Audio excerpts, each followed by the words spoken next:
On May 25, 2025, the MSC Elsa III, a container vessel carrying over 640 containers, listed heavily and capsized off the coast of Kochi, India. Today, she is lying at the bottom of the seabed, resting 50 meters below the surface. The immediate result is a massive ecological crisis, washing up on the shorelines of Kerala and Kanyakumari. What looks like white sand is actually millions of plastic nurdles, raw, pre-production plastic pellets that spilled from the ship's hold and are now coating the coastline. This 28-year-old Liberian-flagged container ship did not encounter a typhoon or rogue waves. She went down in moderate coastal conditions during a routine transit from Vizhinjam to Kochi. If you checked the ship's paperwork on the morning of the disaster, the Elsa III was certified as perfectly seaworthy.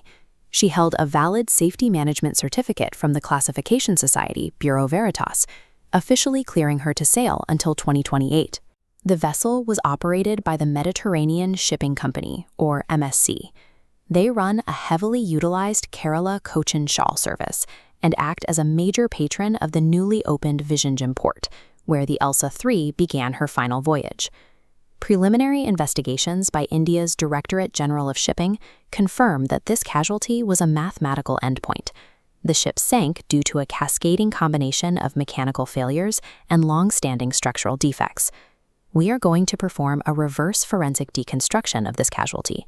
We will trace the timeline backward from the final electrical blackout to the submerged structural rot, and finally to the regulatory system that allowed a compromised vessel to leave port. The loss of the MSC Elsa III demonstrates that international maritime safety frameworks frequently measure the quality of a ship's paperwork rather than the physical integrity of its steel. The failure sequence began before the ship even left the Vizhinjam terminal. Port authorities warned the ship's management of a noticeable 5-degree starboard list during cargo loading operations, an early indicator of asymmetrical weight distribution that went ignored. Once at sea, the underlying rot of the 28-year-old hull took over. Investigators found that the ship's watertight integrity was already severely compromised, specifically around double-bottom tank number 5 and the port wing ballast tank.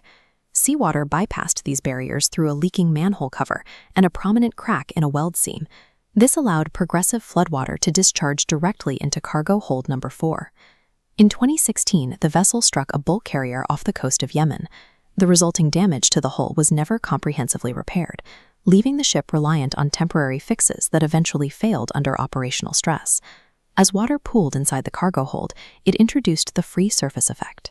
This occurs when the uncontrolled shifting of floodwater side to side destroys a vessel's metacentric height, the physical property that dictates its ability to stay upright. Modern container ships use an integrated healing correction system to automatically pump water between transverse tanks to counter this exact type of list. The Elsa III's automated healing mechanism was entirely out of commission. It was broken before the ship ever untied its mooring lines.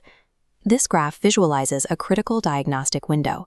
For 36 continuous hours, abnormal pressure readings in the ballast management system triggered warnings. Both the onboard monitoring systems and the shoreside monitors in Cyprus failed to act on this escalating data. Without correction, the starboard list reached an extreme 26 degrees. The angle placed unbearable stress on the lashing gear, causing container stacks to tear loose and plunge into the sea. The final mechanical death blow came as progressive floodwater breached the engine room.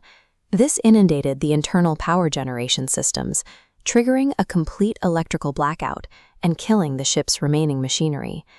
Advanced automated safety systems offer zero protection if operators normalize working in a continuously degraded state and routinely ignore their warnings. Trapped in the dark on a listing deck, the crew's only remaining option was to perform an emergency manual ballast override to counterflood the tanks. However, the chief officer tasked with managing this crisis had joined the vessel exactly 1 week prior. He was given almost no time to familiarize himself with the ship's highly idiosyncratic and degraded systems. While the crew understood the theoretical steps of balancing the ship, investigators found they lacked practical, real-world training in executing manual overrides during a total blackout scenario. This lack of onboard readiness stems directly from the shoreside technical management team in Cyprus, who oversaw the systemic neglect of the vessel. The crew knew the pumps and valves were failing. They had explicitly requested the essential spare parts to repair the healing and bilge systems, flagging them as critical. Those requests sat entirely unfulfilled and ignored by management for 8 full months. This raises an obvious question.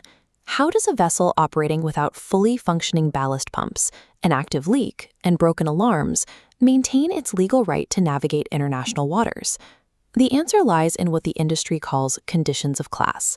These are recurring technical deficiencies logged by port inspectors that are noted on paper but repeatedly deferred instead of permanently resolved. The classification society responsible for verifying the ship's safety prioritized documentation reviews over rigorous physical inspections. As long as the paperwork was filed, the deteriorating steel was permitted to sail. This is compounded by the flag of convenience system.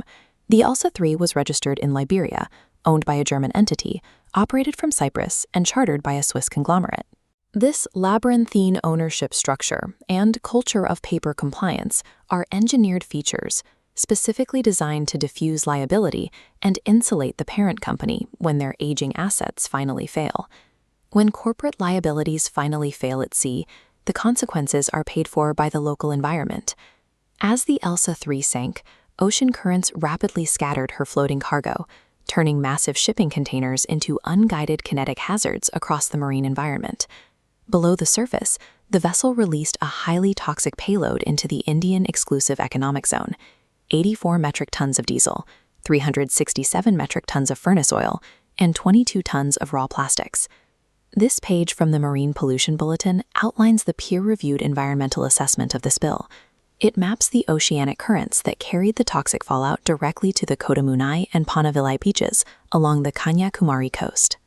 The bulk of this pollution consists of plastic nurdles, specifically polyethylene and polypropylene polymers. Measuring between 1 and 5 millimeters, their microscopic size makes them highly persistent marine pollutants, nearly impossible to clean up. These box and whisker plots quantify the severity of the disaster using the Pellet Pollution Index, or PPI. They compare the extreme volume and weight of the nurdles deposited at the survey sites against standard baseline levels. Researchers recorded PPI values in Kodamunai exceeding 2,500. This places the localized ecological damage firmly into the index's highest possible severity category. This level of destruction is the direct result of a calculated fleet strategy. Operators routinely cascade older, highly vulnerable tonnage into markets in the global south, where regulatory oversight is weaker and enforcement capacity is limited. The mechanical warning signs aboard the Elsa III had been flashing for months. The corporate and regulatory systems actively chose to look away, substituting permanent repairs with temporary fixes to maintain operational efficiency. Operating 28-year-old feeder vessels under flags of convenience does not mitigate maritime risk. It merely transfers the catastrophic financial and ecological costs of a sinking ship away from the corporate operator and directly onto fragile coastal ecosystems.